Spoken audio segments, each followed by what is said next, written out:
Saudaraku seiman, kita coba akan lengkapkan bahasan ini dengan kisah-kisah bagaimana orang salafus saleh dulu yang pernah berbuat dosa lalu mereka bertaubat, ya. Kisah tentu yang sangat luar biasa, di antaranya adalah kisah taubatnya Tha'labah radhiyallahu anhu.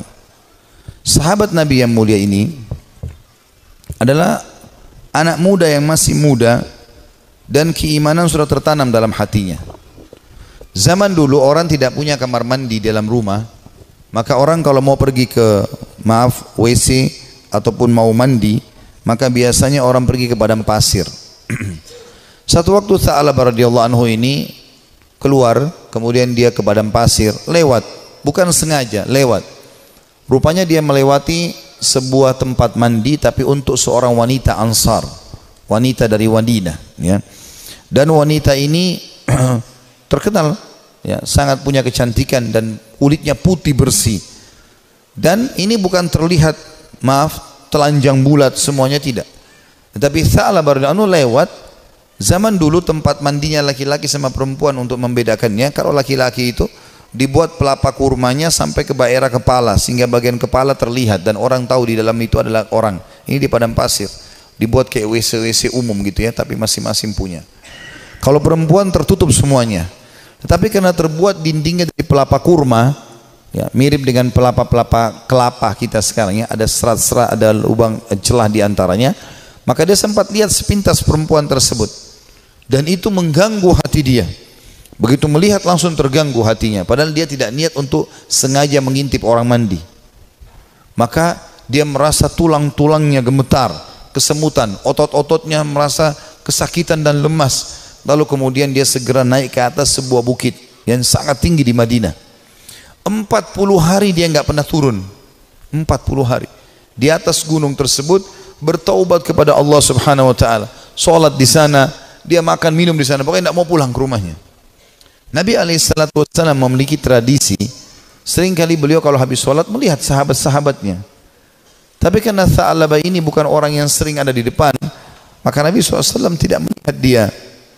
Jibril alaihissalam datang setelah 40 hari dari masa perbuatan Tha'labah ini radhiyallahu anhu, mengatakan, "Hai Muhammad, Allah memerintahkan kau untuk memanggil Tha'labah yang sedang berada di atas gunung karena dia merasa bersalah dengan dosanya." Maka Nabi SAW mengutus beberapa sahabat mencari Tha'labah, ditemuilah, lalu dibawa. Begitu masuk ke dalam masjid, dia keringat dingin, wajahnya memerah, kehitam-hitaman, ketakutan sekali. Kata Nabi SAW, "Ada apa dengan engkau, hai Tha'labah?" Dia mengatakan, "Ya Rasulullah, saya telah melakukan maksiat yang besar sekali." Kata Nabi SAW, rahmatnya Allah lebih luas, ya. Kemudian waktu itu diiqamahkan solat, maka solat Nabi SAW bersama para sahabat Tha'labah pun ada. Sementara solat Nabi SAW membaca ayat tentang neraka, maka Tha'labah pun pingsan dalam solatnya, pingsan. Setelah itu habis solat para sahabat menyampaikan, Nabi SAW datang membangunkan. Setelah bangun kata Nabi SAW, "Ada apa dengan kau, hai Tha'labah?" "Ya Rasulullah, saya melakukan dosa yang sangat besar bagi saya. Selama 40 hari saya merasa terus dihantui dengan ketakutan atau diselimuti dengan ketakutan ini. Merasa luar biasa, ya. Masalah saya melihat wanita tidak sengaja yang lagi mandi." Maka dia pun berkata, Nabi SAW mengatakan, "Rahmat Allah luas, mohon ampunlah." Dia mengatakan, "Ya Rasulullah, tapi hati saya masih betul-betul terganggu dengan ini." Ya.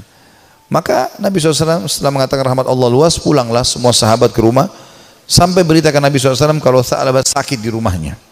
Maka Nabi SAW datang ke rumahnya, kemudian ingin meletakkan kepala Tha'labah di atas paha Nabi SAW. Tha'labah terus berusaha menjauh radhiyallahu anhu. Kata Nabi SAW, "Kenapa kau jauhkan kepalamu dariku?" Dia mengatakan, "Ya Rasulullah, kepalaku penuh dengan dosa." Ini bayangkan sosok seorang sahabat yang hanya sekedar melihat tidak sengaja wanita, ya, yang sedang mandi, itu pun cuma di celah-celah pelapa-pelapa kurma itu. Maka Nabi SAW mengatakan rahmat Allah luas. "Apa yang kau rasakan, hai Tha'labah?" Kata Nabi SAW.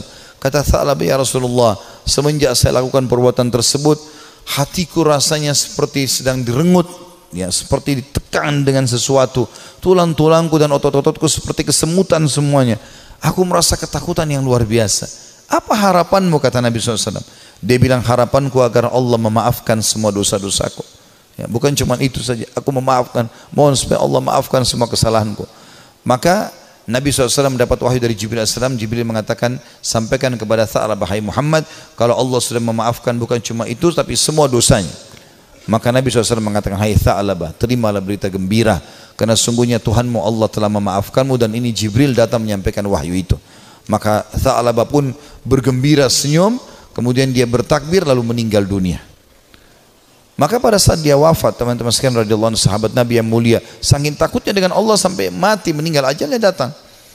Waktu itu Nabi SAW mengatakan, urus jenazahnya segera, kita kuburkan, dimandikan segala macam, disolati, habis sholat, lagi mau diantar ke kuburan, Nabi SAW jalan sambil jingkrak-jingkrak, ya, sedikit beliau jinjitkan kakinya.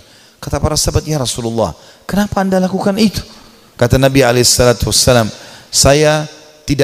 saya merasa malu dengan para malaikat, dan saya tidak bisa menghitung jumlah mereka yang sedang datang melayat jenazahnya Tha'labah radhiyallahu anhu. Sahabat Nabi yang mulia memberikan pelajaran kepada kita bagaimana mereka bertaubat kepada Allah Subhanahu wa ta'ala.